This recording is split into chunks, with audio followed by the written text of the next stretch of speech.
It's been a while since I last ran a campaign set in Ravenloft, so this year I will return to the Mists and start a duet campaign for a single player using Curse of Strahd and materials from D&D 3.5. Today I will prepare the Death House adventure using Foundry VTT and a set of maps by the creator It's Just Witch Maps on Patreon. You can find the link to them in the description down below.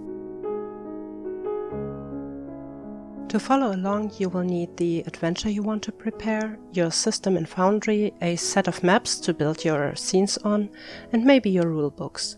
For the Death House adventure, you can find the adventure in Appendix B of the Curse of Strahd module, or you can download it as a PDF from the D&D website. For the sake of copy-paste, I will use the PDF version here. As my maps, I use the Death House maps from It's Just Witch Maps on Patreon. They come in different variants. I will use the night version without lights. In addition, you might want to add in a specific module for Foundry called Loot Sheet NPC 5e. This allows you to create lootable treasure chests. With all our resources gathered, we can start. First, I want to create my scenes in Foundry, and to organize them, I will head over to the Scene Manager, create a folder called Death House, and within that folder create a scene, which I will call First Floor. Then I will move on to Grid, change the grid size to 50, reduce the padding to 0, and set the grid color to white. Under Basics, I will pick Background Image, pick the image I want to use, select the file, and hit Save Changes. And there we go. Continue doing this for all your floors and maps you want to include. If you have a plain image map, you need to put in the walls yourself. To do so, move to Wall Controls, Basic Walls, and start drawing in your wall. Make sure that you have a handle at each side of any door.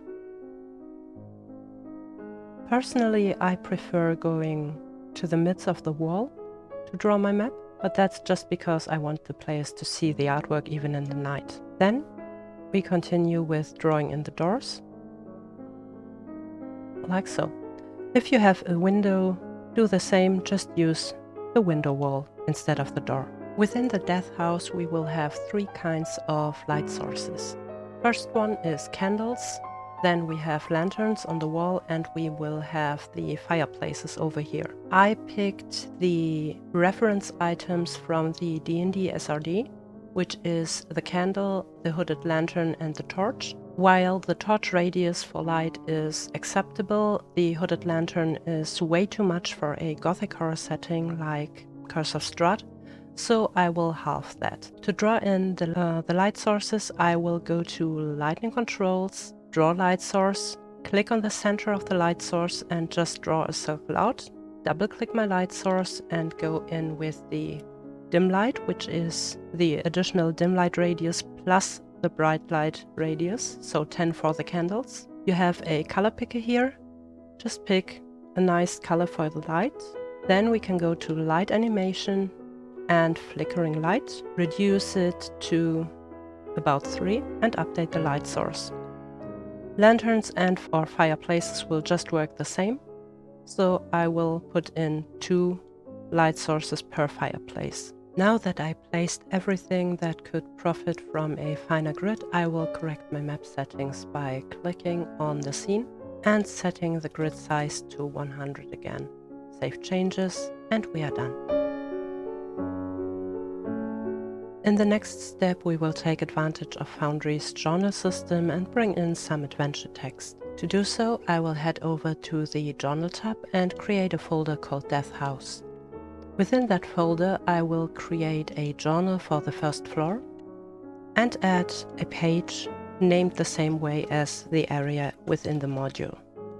Then I will put in or paste in the adventure text, correct the formatting if necessary, and hit save.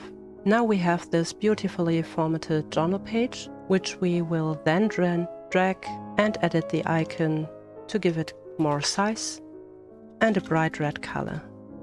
Your players will not be able to see this, but you have the information you put into that journal at your fingertips, because if your players enter this area, you can just double click the item and it will bring you to your journal page. I will continue doing so for the rest of the house and the rest of the adventure. In Area 3, the Den of Wolves, my player will first encounter a DC 15 dexterity check, which I will mark with Ctrl B as bold. And there are some items in here, like a heavy crossbow, a light crossbow, a hand crossbow, and 20 bolts for each weapon. So I will link them to the items in the compendium. I will open my items compendium and search for crossbow first. Then I will mark the heavy crossbow term, search the heavy crossbow and drag it over that. Then I will do the same for the light crossbow and the hand crossbow. Last, I will do this for the crossbow bolts. Hit save and see how this looks. As you can see here, my dexterity check is marked bold, and I have item links which will give me the item tooltip on hovering. This can be pretty useful if you want to access this information pretty quickly. And you can do the same for a character or any actor, for example a monster you want to link in or have access to from your journal. You will simply go to actors and drag this actor in where you want to link it, hit save, and as you can see, here he is, and if you click on him, you will get the player character sheet. Area 11 of the Death House, which is the balcony area, will hold an encounter, so I will use that to show you how to create one. To do so, I will open up my Monsters Compendium and search for Animated Armor, which is exactly the monster we need to have here. And drag it onto there so it will be imported. And from there I will drag it to the place where it should be. Right click it and toggle the visibility status so it will be invisible for my players.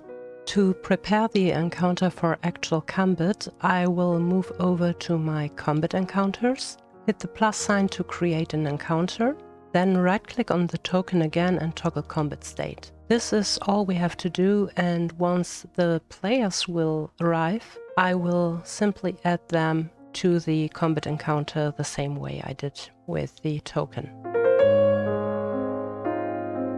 In Area 9, the secret room on the second floor, we will find a treasure chest, and I will use the Tiny Loot Sheet NPC module to create this treasure chest. First, I will go back to my compendium packs, open the items pack, and then move on to the items tab. I will import everything that will be within this treasure chest, like the book, which I will rename by opening it and then changing the name.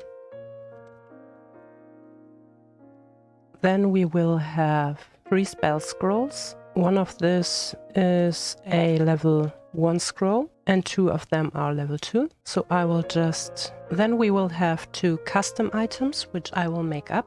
I will close this and create 2 loot items for this purpose. The first one will be deed to the house, and the second one will be deed to a windmill.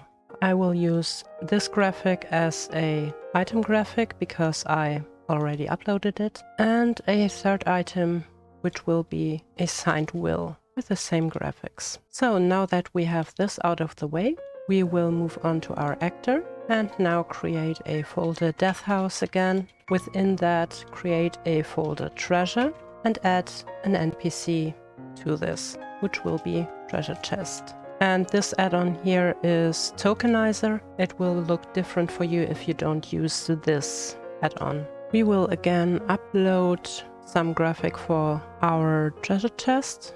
Drag this over so it uses the same icon as the token. Hit apply and then go to sheet and change the type for this sheet to loot sheet. This will change it up, and now we can drag in the items we have in there. And just like any other NPC, we will then place it where we want to have it. Right click and go to the little cogwheel to make it neutral. And there we have our loot sheet. If players approach this, they can just double click it and will come up with this. And by clicking on the little diamond, they can loot the items.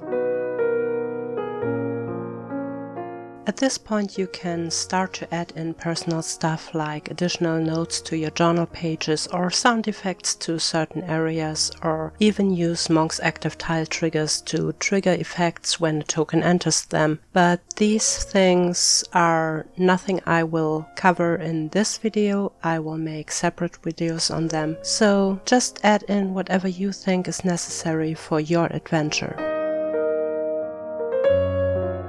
And that's it.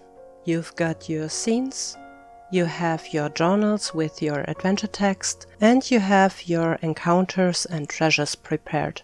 So all you have to do now is go, gather your players, and run your game. Have fun! Don't forget to like, subscribe, and comment if this video was helpful to you, and I will see you next time. Bye bye!